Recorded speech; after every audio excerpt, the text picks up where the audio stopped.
On pourrait se dire effectivement tout va bien quand on voit ces chiffres, donc on parle de plusieurs milliards de mètres cubes d'eau qui tombent sur le territoire et on a besoin de 220 millions. Mais il y a des spécificités sur le territoire, il y a une inégale répartition de l'eau dans le temps, donc on a une saison des pluies qui concentre beaucoup, 80% de ces pluies qui tombent, et une inégale répartition aussi dans l'espace avec une côte au vent et une côte sous le vent, donc une différence aussi de régime pluviométrique en fonction de là où on se situe sur le territoire. Donc ces spécificités font que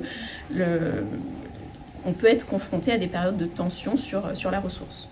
Alors effectivement, le changement climatique aura des conséquences sur la disponibilité de la ressource à long terme, donc pourra créer davantage de tensions sur la ressource. Donc tout l'enjeu, c'est d'être résilient. Donc comment on adapte les territoires aujourd'hui pour être en capacité de mieux réagir face à ces effets attendus du changement climatique.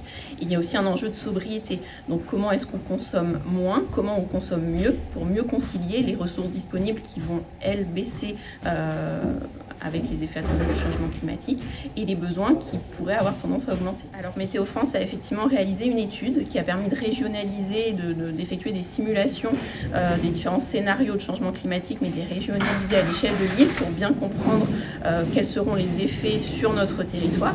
Donc on peut s'attendre à une intensification du cycle de l'eau, on s'attend aussi à un allongement de la saison sèche, des saisons sèches qui sont beaucoup plus longues, un petit peu comme ce qu'on a connu cette année, une saison sèche qui s'est prolongée sur décembre, janvier. Aussi une plus grande variabilité interannuelle, c'est-à-dire qu'on pourra avoir des années très sèches qui se succéderont avec des années très humides, donc une grande variabilité interannuelle, des phénomènes plus intenses aussi, des phénomènes cycloniques potentiellement plus intenses, et une élévation du niveau de la mer.